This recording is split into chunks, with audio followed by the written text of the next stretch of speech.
Have you retired, or are you set to retire very soon? Consider yourself one of the lucky ones. Unfortunately, there's a growing trend of workers today that will never likely retire. This number's in the tens of millions of Americans and Canadians that continue to have their hopes and dreams dashed by the very idea of retiring simply once they look at the financials, look at the cost of living, simply realize that they didn't have enough savings put away to help them retire. Welcome back to the hustle, everybody, and welcome back to the grind. And thanks again for joining on so much. Today I want to talk about the growing trend and the fact of affordability leading to a lot of workers not able to retire. But today's coffee, I want to welcome, thank you very much, Linda Beswick, for buying this coffee and supporting and giving me a thanks through Super Thanks. I really do appreciate it. Today especially, it's a gorgeous day, the sun's shining, it's wonderful out here, it's calm and quiet, but it's chilly.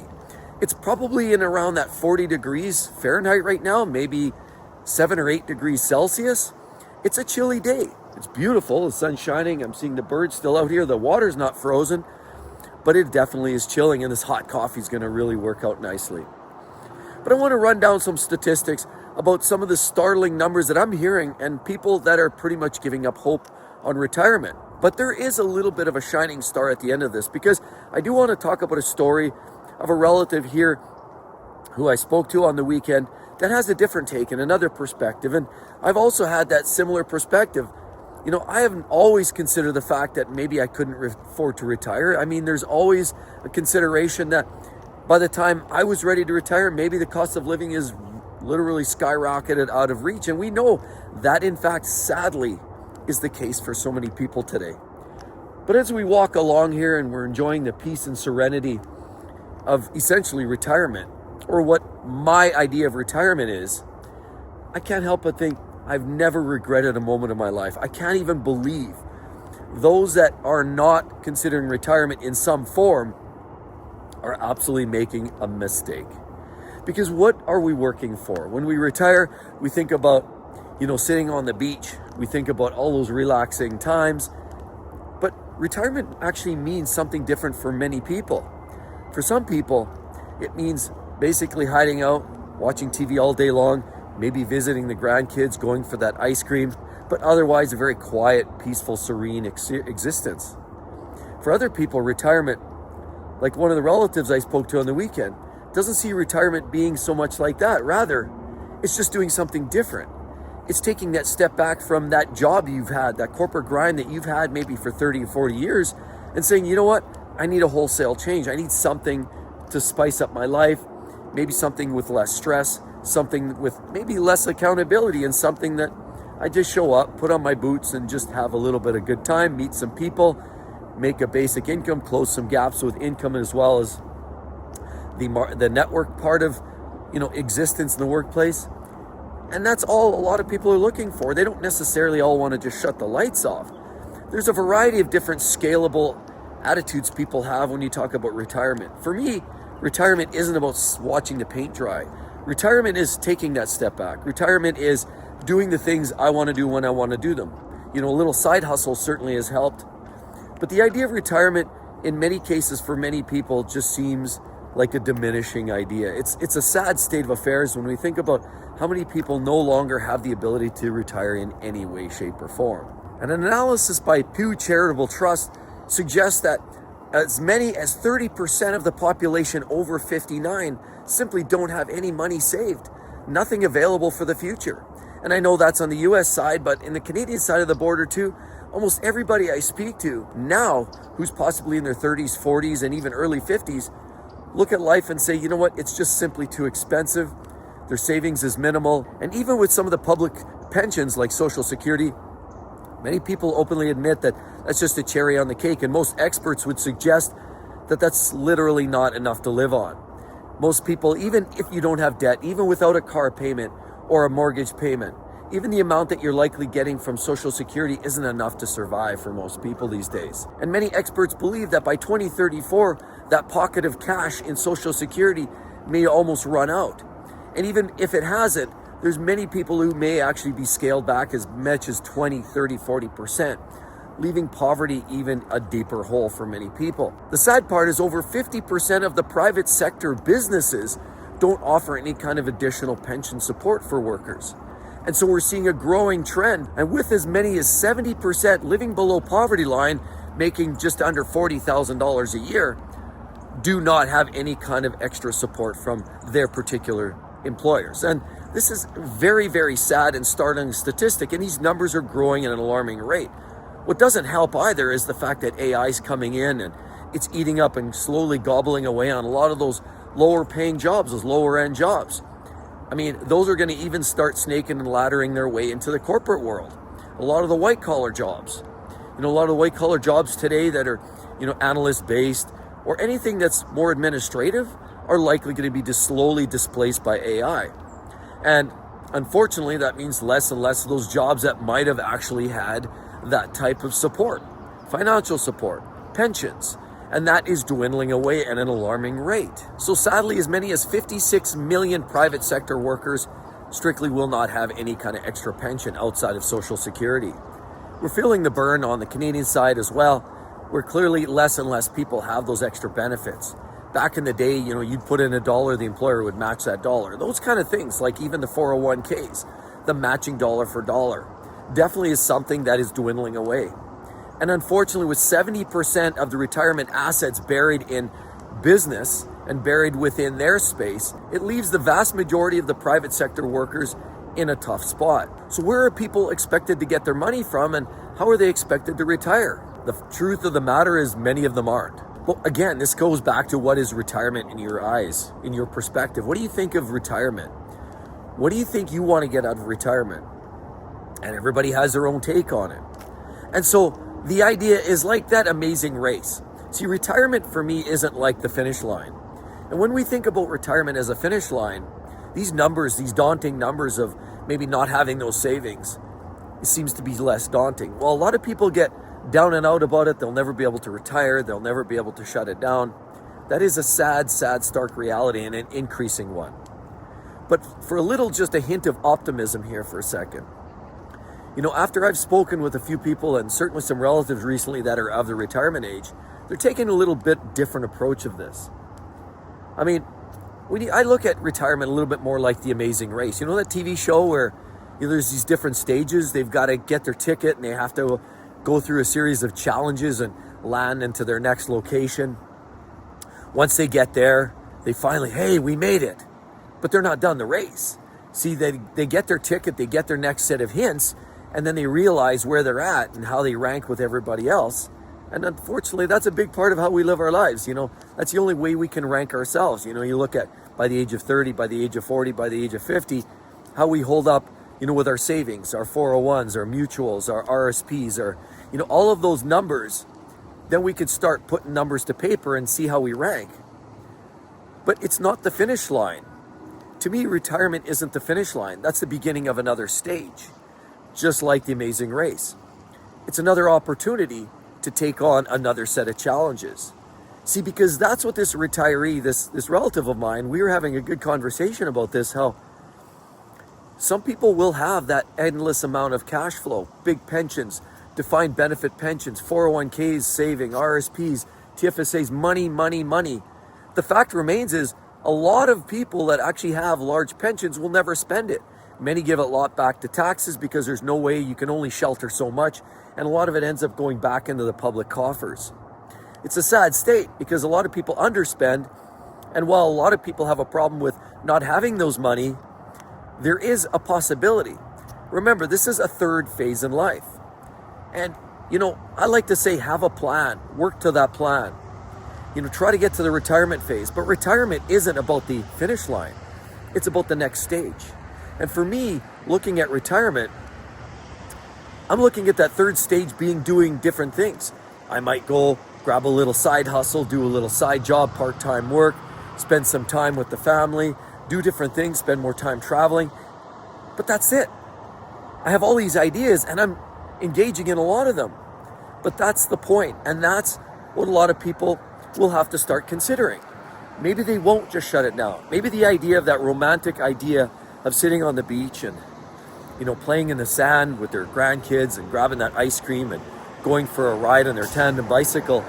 Let's face it, that's not a reality for a lot of people these days. And these statistics are an alarming one.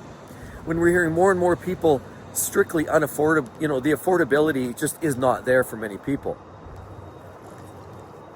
The fact remains is more and more people are going to have to get creative when they next reach that next stage in life. I've always said this, and I've said this before. Retirement from the hustle, retirement from the grind is definitely a win, because the corporate world just eats us up and spits us out. And there's absolutely no value, no soul building goes on working for a corporate gain. While it can help you build up a pension, help you build a bit of a network. What is a network anyway? It's a bunch of false faces. It's like a bunch of mannequins when you walk into a department store and you see all those mannequins, and for a second it startles you because you see it in your peripheral and you look over and it's just a dummy. Well, that was your boss in the corporate game right there. Oh, the dummy. And so that's how I see this. The idea is to move on from that. Move on from that world of soulless employment.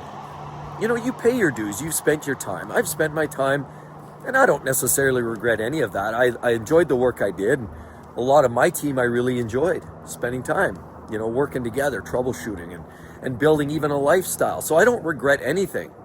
But there does become a time when you have to make a decision to move on to do something different. The sad part is retirement is a shrinking reality for so many people. And so, like the Amazing Race, once you get that next set of challenges, to me that strikes me as take that step back, that corporate game that's been chewing you up all your life, knocking you down, sapping the soul out of you, and trying to indoctrinate you to a person that you are not or not have become. I've moved on from that. And I believe a lot of people, what I've seen, including the relative that I was chatting with on the last week, it's not about necessarily, just quitting your job and retiring. It's just doing something different.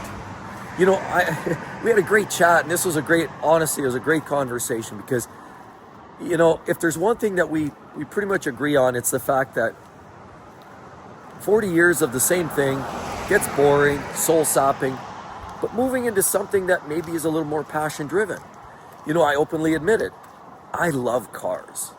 No shocker. Anybody who knows me well, and like all of you, you're starting to know me all very well. You're really starting to learn what makes me tick, and I really do feel we're building an amazing community here. But this wonderful group of viewers right now that are watching can appreciate the fact that I appreciate life, passion, health, and not letting employment rule the roost, if you know what I'm coming from. So, when we were having this conversation, a big part of that was geared towards just doing something different. I could go sell cars. Maybe sell cars for 6 months to a year. See how that goes. If it's working out great, hey, great, keep on doing it. If it's not, that's fine. Move on. Maybe do a little side gig, try a little social media. There's lots I see starting up. I see lots of new channels rolling in to the YouTube space. Social media, online marketing. It's not for everybody, okay, fine. I've even seen people, Walmart greeters, or going to work at fast food, and you see a lot of this in different ways, in different forms, and there's no silver anything in this. That's the beauty of life. It is what you make of it. You create your own destiny. And see, the unfortunate sad part of this diminishing formal retirement is a problem. It's, we're seeing this at an alarming rate. Less and less people are able to afford it. 401ks are not being supported by, a lot of employers simply will not support that. A lot of employers don't have defined benefit pensions unless you're public sector, maybe work for military or the government. Fewer and fewer people are getting defined benefit pension where you get your monthly payout. It's a shrinking space. So we have to start getting creative. I've always said start that plan, work that plan young, and that's something that I truly believe in. I started young and with a lot of good strategy, a little bit of luck on my side, honestly. It really started with relatives kind of coaching me a little bit and giving me some guidance to help put money away. And not spend frivolously on low quality goods. Those strategies were very loose-ended, but they kind of helped. They helped me along life. Sticking with those plans all my life has helped me get into a place where I am able to retire. But that said, I'm also not the retirement person that's sitting there watching the paint dry. And like a lot of you, many of you are retired. Some of you are considering retirement. I know many of you are on the fence debating it. A lot of you are very much motivated after hearing and watching some of my videos to now make that decision to retire. And absolutely kudos on you for doing that, because life is way too short.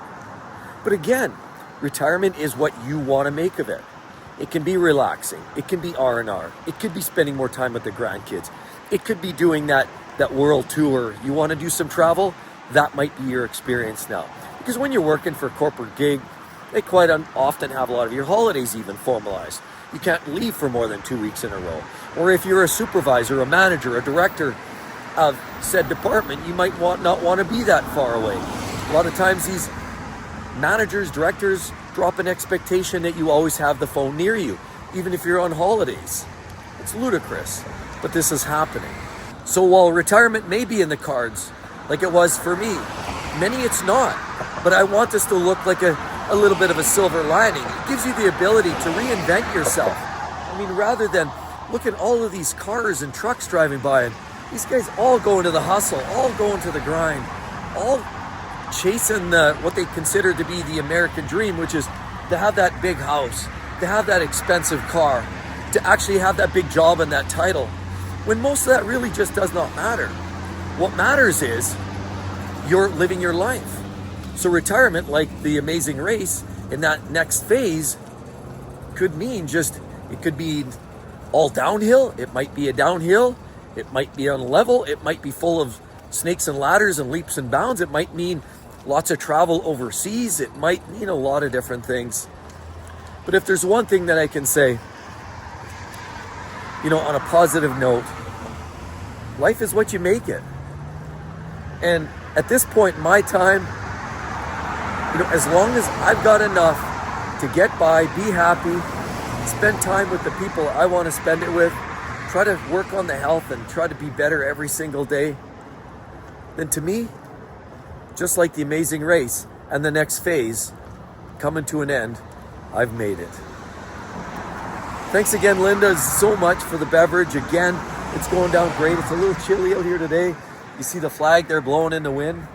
There's a bit of a breeze now. It was calm there earlier. But anyway, I'd like to hear your thoughts down below, everybody. If you're on the verge of retirement, or maybe you're looking at the fact that you may never be able to afford to retire, are you considering maybe at least making a change? A bit of a lifestyle change. See, because that's what I believe it's all about. Maybe you can't afford to retire. Maybe it's a matter of slowing down, changing the pace, reducing some of that stressful work environment. I think a big part of that is just the change. That in itself sometimes is all you need to make your life a lot better. Hope to see each and every one of you real soon, everybody. You all have a wonderful day. See you then. Bye-bye.